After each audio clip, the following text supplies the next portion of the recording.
안녕하세요, 문명훈입니다. 그동안 잘 지내셨나요? 학교에서 고전 윤리학을 배울 때 크게 세 가지 이론이 나오는데요.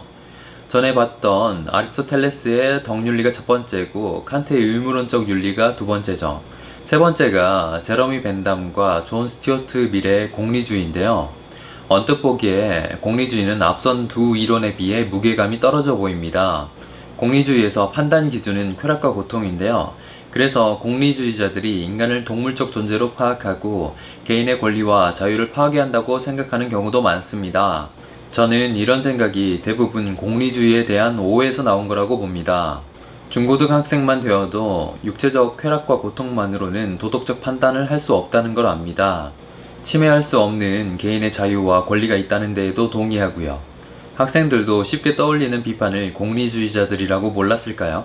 이해를 돕기 위해 교과서는 내용을 단순화할 수밖에 없는데 단순화에는 어느 정도의 왜곡이 포함됩니다. 공리주의의 경우 그 정도가 심해요. 공리주의를 단순히 비인간적이고 무자비한 윤리로 취급하는 것은 심각한 왜곡입니다. 오늘 제러미 벤담의 이야기를 통해서 그 오해를 풀어보도록 하죠. 보통은 벤담을 공리주의 윤리의 시초로 알고 있는데요. 사실 벤담이 공리주의 사상을 처음 이야기한 사람은 아닙니다. 벤담은 법학자로서 법과 제도에 대한 글을 많이 쓰는데 그가 공리주의 논리를 법과 제도를 설계하는 데 적용했기에 우리가 그를 공리주의 대표 사상가라고 생각하는 겁니다. 벤담은 파놉티콘의 설계자로도 잘 알려져 있습니다.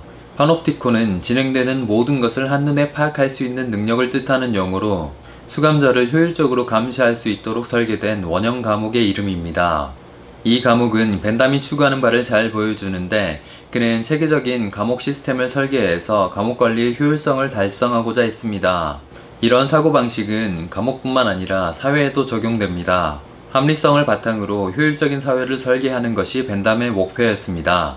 벤담은 도덕과 입법의 원칙에 대한 서론에서 법과 제도를 어떻게 구축할지를 다루는데 그 바탕에는 공리주의 사상이 깔려 있습니다. 공리주의의 공리를 공익이나 공공선으로 알고 있는 경우가 많은데요. 공리주의가 공익이나 공공선을 포함하긴 하지만 여기서 공리는 다른 뜻을 갖고 있습니다. 공리는 이해 당사자에게 이익, 이득, 쾌락, 좋음, 행복을 산출하거나 해악, 고통, 악, 불행의 발생을 막는 경향을 가진 어떤 대상의 속성을 의미합니다. 간단하게 말하면 공리는 행복을 증진하는 경향입니다. 벤담은 쾌락과 고통이 인류를 지배하는 두 주인이라고 말합니다. 쾌락을 추구하고 고통을 피하는 것은 인류의 보편적 속성인데 인간은 쾌락의 증진에 따라 행위 승인 여부를 결정합니다. 이것이 공리의 원칙이죠. 때문에 법을 다루는 입법자들은 인간을 움직이는 쾌락과 고통에 대해 잘 알고 있어야 합니다. 그래야 공동체의 행복을 증진할 수 있을 테니까요. 법학자로서 벤담은 법의 목적이 행복을 감소시키는 해악을 제거하는 것이라고 말합니다. 벤담은 뉴턴이 자연과학의 체계를 세운 것처럼 사회과학의 체계를 세우려고 했습니다. 벤담뿐 아니라 당시 사회를 연구하는 학자들의 공통된 목표였죠. 그런데 뉴턴 역학처럼 확실성을 가지려면 단순히 인간이 쾌락을 추구하고 고통을 피한다는 말만으론 부족합니다. 정량화와 표준화가 필요하죠. 벤담이 쾌락을 양으로 환산하려고 시도한 이유입니다. 쾌락과 고통의 가치 측정을 위해 벤담은 7가지 요소를 제시하는데요. 강도, 지속성, 확실성, 근접성, 다산성, 순수성, 범위가 그 기준이죠. 이 기준들은 언뜻 타당해 보이지만 강도나 지속성 등을 어떻게 정량화할지 세부적으로 들어가면 여전히 복잡합니다. 현실에 적용하기 위해서는 구체적인 계산이 필요하죠. 책에는 벤담 나름의 계산 과정이 있는데 현대 사회과학에 익숙한 우리에게는 부족해 보입니다. 그럼에도 쾌락과 고통의 근거에 합리적인 사회 시스템을 설계하고자 했던 벤담의 시도는 의미가 있습니다. 사회학이라는 학문이 등장하기 한참 전에 구체적인 기준을 가지고 합리적으로, 체계적으로 사회를 관리해야 한다고 생각한 것 자체가 대단한 겁니다. 내용이 아니라 발상과 태도가 중요한 건데요. 공동체의 규모가 클수록 사회 분화가 진행돼 공통의 신념을 갖기 어려울수록 동기보다는 결과 중심적 사고가 중요합니다. 동기는 눈에 보이지 않습니다. 오해받고 왜곡되기 쉬운 동기보다는 명확히 보이는 결과를 기준으로 삼는 것이 효과적입니다. 벤담이 살던 때가 딱 그런 시기였죠.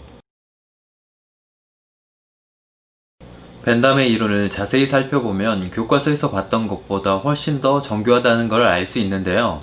공리주의에 대한 상당수의 비판은 이해 부족에서 나온 것입니다.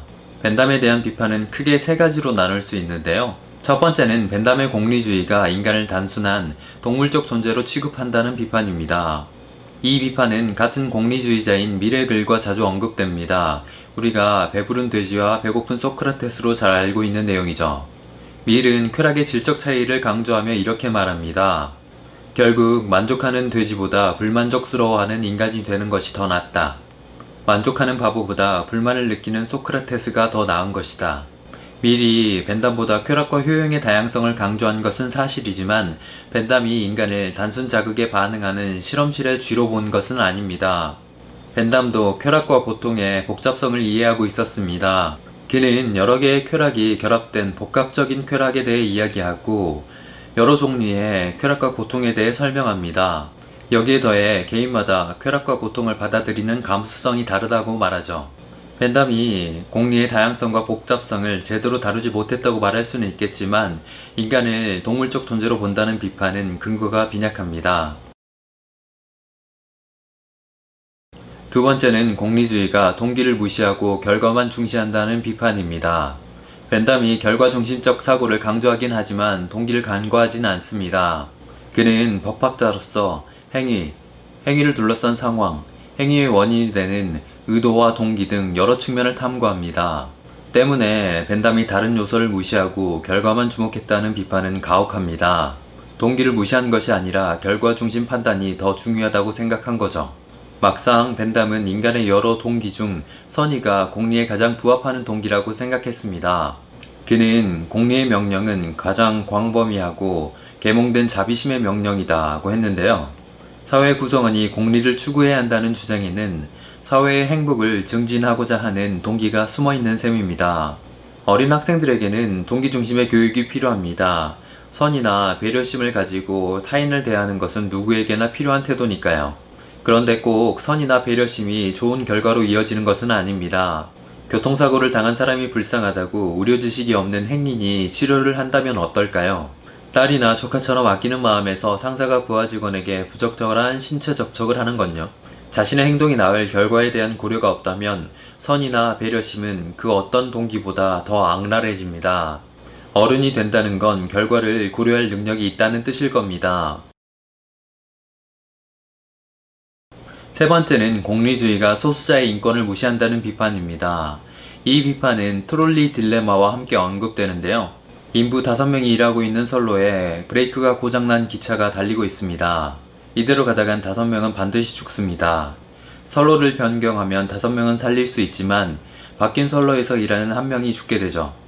이 상황에서 선로를 변경해야 할까요? 말아야 할까요? 숫자로 보면 5대1이니 선로를 변경해야 할 것 같습니다. 그런데 생명이 걸린 일이라 숫자가 꼭 중요한 것은 아니죠. 비판자들은 공리주의 윤리라면 5명을 살리기 위해 1명을 죽일 거라고 말합니다. 공리주의는 숫자만 따지고 생명처럼 계량화할 수 없는 대상의 속성을 무시한다는 비판이죠. 그런데 저는 이런 식의 비판이 논쟁을 위한 논쟁일 뿐이라고 생각합니다. 이 상황에서는 어떤 윤리 원칙을 적용해도 딜레마에 빠질 겁니다. 게다가 공리주의자라고 1명을 죽여야 한다고 쉽게 대답할 리 없죠. 트롤리 딜레마는 지나치게 극단적이고 단순해서 현실 설명력이 없습니다. 현실은 보다 복잡합니다. 가령 전쟁 상황에서 군대가 요충지 2곳 중 한 곳을 포기해야 한다면 어디를 포기해야 할까요? 어떤 선택을 하든 희생자는 나올 겁니다. 코로나 바이러스로 많은 이들이 죽어가는 지금 같은 상황에서 무리해서라도 임상실험을 진행해야 할까요? 어떤 결과가 나올지 불확실한 상황에서는 쉬운 결정이 아닙니다. 피해의 규모를 예측하기 어려우니까요. 비슷한 듯 하지만 구체적인 상황에서는 판단의 단서가 더 많습니다. 우리는 그 단서들을 조합해 더 나은 선택을 하려고 노력하죠. 공리주의에 대한 보다 심화된 비판은 공리주의가 전체주의적 성격을 갖는다는 겁니다. 파놉티콘에서 효율적인 관리를 위해 감옥을 설계했던 것처럼 벤담은 체계적인 사회 시스템을 설계하려고 합니다. 개인의 자율성이 사라진 전체주의 사회를 꿈꾼 것이라는 의혹을 제기할 수 있죠. 사회공학을 추구했던 벤담에게 제기할 수 있는 반박이지만 전체주의가 20세기에 등장한 문제라는 걸 감안하면 좀 가혹한 비판입니다. 그에게는 전체주의보다 비효율적이고 혼란한 사회를 수습하는 게 우선이었을 겁니다. 자유와 권리는 공리주의에서 중요한 문제인데 이 문제를 다루려면 심화된 논의가 필요합니다. 이건 다음에 미래 공리주의를 다루면서 다시 언급하기로 하죠. 지난 몇 번의 영상에서 저는 고전적 윤리학 이론에 대해 살펴봤습니다. 아리스토텔레스의 덕윤리, 칸트의 의무론적 윤리, 오늘은 벤담의 공리주의 윤리를 살펴봤는데요. 저는 그중 공리주의 윤리가 가장 과소평가되고 있다고 생각합니다. 우리는 때와 상황에 따라 각각 다른 윤리적 기준을 활용하는데요. 공리주의적 윤리 기준을 활용할 때도 많죠. 코로나 전국에서 마스크 착용을 의무화하는 것은 공리주의적 판단입니다. 사회 전체의 고통을 줄이기 위해 신체에 대한 자기 결정권을 제한하는 거죠. 그뿐 아닙니다. 우리는 인간의 존엄성 때문에 생명의 가치를 매길 수 없다고 생각하면서도 보험회사가 생명의 가격을 책정하는 걸 받아들입니다. 공리주의 논리는 생각보다 깊숙이 우리 사고에 자리 잡고 있습니다. 보통은 공리주의가 인간성을 무시하고 자유와 권리를 파괴한다고 말하지만 저는 반대라고 생각합니다. 공리주의적 판단을 해야 할 때 그렇게 하지 않는 것이 사회를 망가뜨리는 일입니다. 공리주의적 사고를 하려면 복잡한 이해관계와 인과관계를 파악하는 능력이 필요합니다. 괜히 벤담이 쾌락과 고통을 측정하는 방법을 설명한 게 아니죠. 우리 사회의 갈등 대부분은 이해관계를 조정해야 하는 문제입니다. 그런데 많은 사람들이 이해관계의 문제를 신념의 문제로 바꾸고 대결의 정치로 변질시킵니다. 상충하는 이해와 복잡한 인과를 파악하려는 노력 대신 문제를 진리나 선악 대결로 단순화시켜 도덕적 우월감을 무기로 삼으려고 시도합니다. 시도 때도 없이 진리와 종교, 도덕의 언어를 사용하는 것은 무책임하고 무능력한 행동입니다. 그런 행동은 문제 해결이 아니라 존재감 과시를 위한 것입니다. 우리 사회에는 공리주의적 사고가 더 필요합니다. 그럼 다음 시간에 만나요.